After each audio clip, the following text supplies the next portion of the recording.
story and telling your story is one of the tools that every single person in the world has in their toolbox. You're given this tool at birth, and as you live life, the tool gets bigger, and as you tell your story more often, you get better at using the tool and capturing the value that it can add to your world. We have lots of stories within us, not just one. We have tons. So really the analogy of the tool in your toolbox isn't perfect, because really every single one of your stories can become its own tool. So there are stories about the past, there are stories about the future, and there are stories about the right now moment and experience. And all of these we all have access to.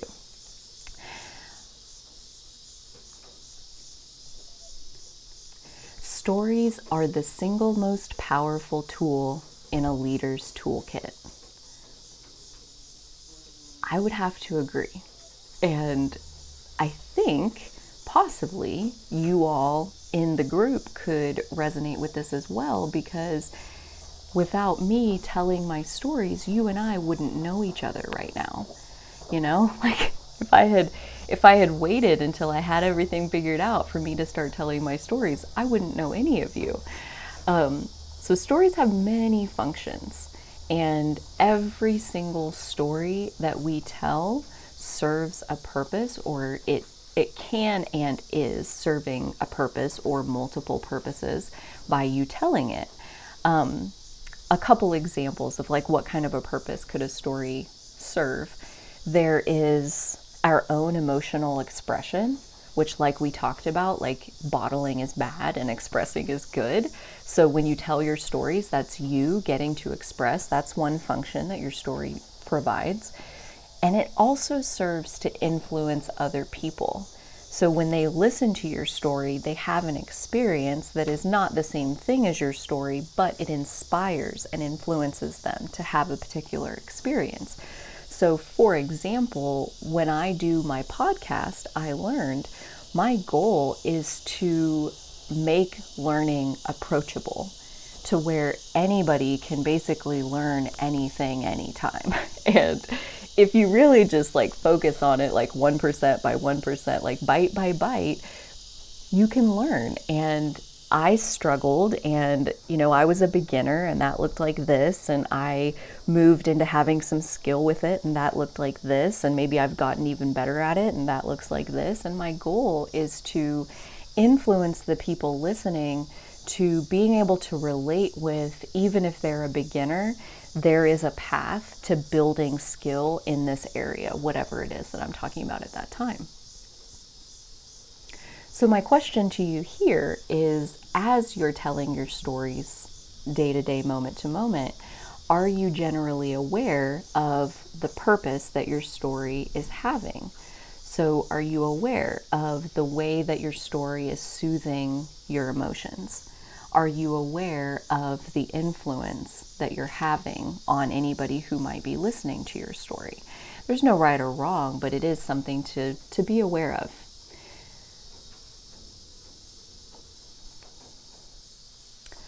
Be an advocate for the people and causes important to you, using the most powerful tool only you have, your personal stories. Stories are so powerful. I think because stories are where we get relatable. Like when you tell a good story, other people can put themselves vicariously inside your story, and they can remember a time in their own life when they felt a similar feeling, they faced a similar challenge, whatever the case is. And because you're explaining how you moved through the situation, they can imagine how they might be able to move through their own situation. So very, very powerful tool. And again, when we think about, are we generally aware of the purpose our stories are serving? If the purpose of our story is to amplify a particular issue, amplify a particular solution, are we aiming our storytelling at the things that matter most to us. There is a great video of Byron Katie doing the work with someone about how violent the meat industry is. So this is what the woman's suffering was because the meat industry is the most accepted form of violence on the planet, or something like that was her version of the story. And it is absolutely amazing what you witness through the course of them doing the work. It's about an hour and a half long video of them transforming this story of creating her own suffering by focusing on how violent the meat industry is, into like using that suffering to unpack it piece by piece by piece and find the components of truly what should she be doing, if not what she is doing. And you don't change your values just because you start questioning your thoughts. You don't become a different person just because you stop suffering. So the fact that she is not okay with how animals are treated in the current meat industry, that doesn't have to change. But her sitting locked inside suffering because of the version of the story that she's telling, that's not necessary.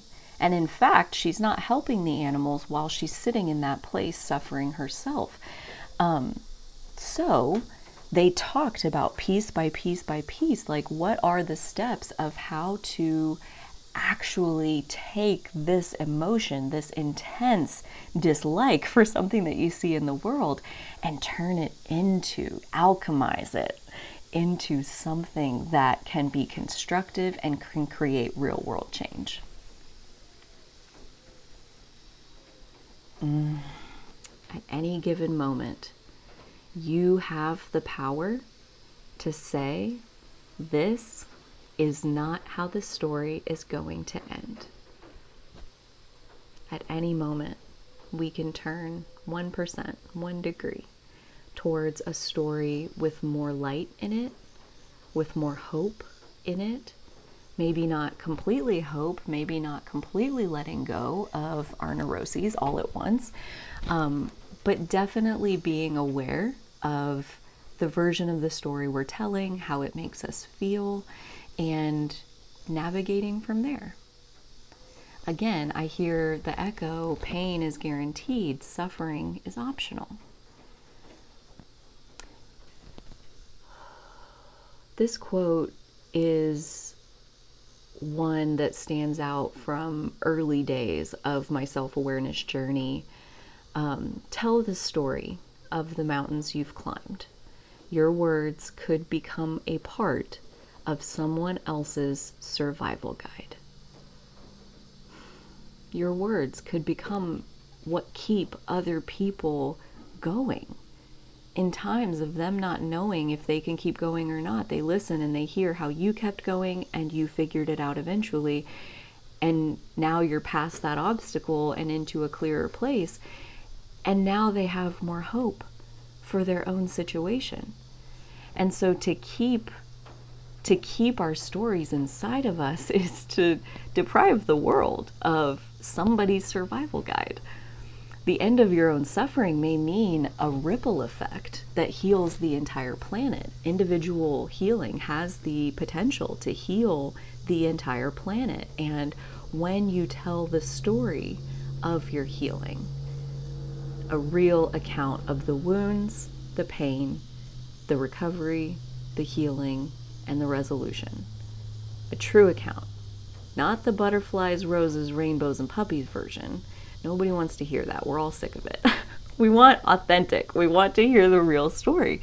And when you tell the story of your healing, you amplify the impact of that healing out into the mass collective. The mass consciousness gets more healed as a result of you not only healing, but then other people witnessing and being influenced by the story of your healing. Another of my personal favorites, my story isn't sweet and harmonious like invented stories. It tastes of folly and bewilderment, of madness and dream, like the life of all people who no longer want to lie to themselves. I heard an Elizabeth Gilbert quote the other day that absolutely resonated as basically my core purpose on this earth. She said, learning in public is one of the most generous things we can offer to each other. The strands of perfectionism and wanting to guard ourselves and protect ourselves from harm or judgment or whatever, the urge to hide away until we're good enough, believing I'm not good enough yet to tell my story.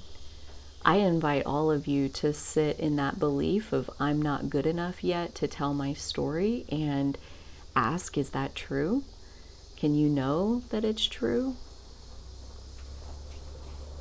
Can you be absolutely sure that your story wouldn't help anybody? Or that the gain, the positives from telling it wouldn't outweigh the potential negatives? You know, if we're worried about the potential negatives, we at least have to give some weight to the potential positives, maybe. You know, I guess technically we all get to do whatever we want. But again, I'm glad that I didn't wait for that moment of being good enough, because then I wouldn't know any of you. And that genuinely makes me sad, because the people in this group are some of my all-time favorite humans on the face of the planet right now. So I only know you because I was willing to tell my story before it was completely written. And I'll leave you there. Write your story as it needs to be written. Write it honestly and tell it as best as you can. I'm not sure that there are any other rules, not ones that matter.